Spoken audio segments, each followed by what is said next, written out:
बाबा जी बेटी दुलारी बोलावे, लीहे हैं जंघ बैठाए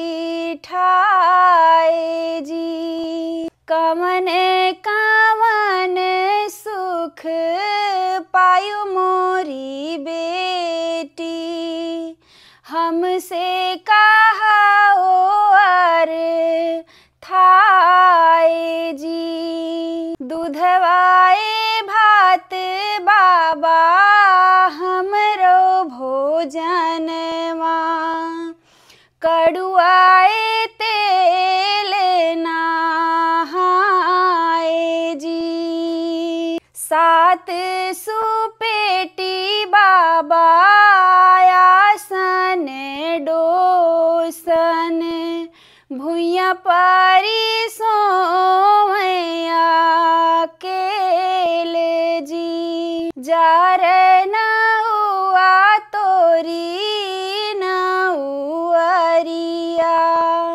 जराए पंडित तोरा वेद जी। जराए पंडित तोरा वेद जी।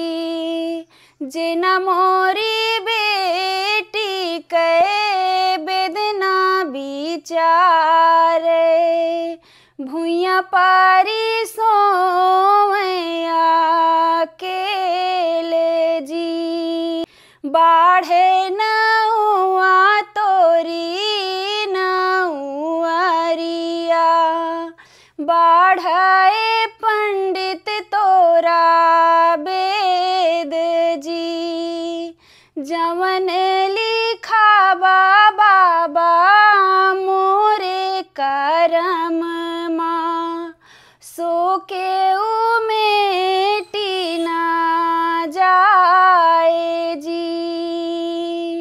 सारे गोड़ी बाबा करे बोयो, नहीं जान्यो तीत की मीठ जी। नाग्र बैठ बेटी तोरा बर खोज्यो, नहीं जान्यो करम तो हार जी।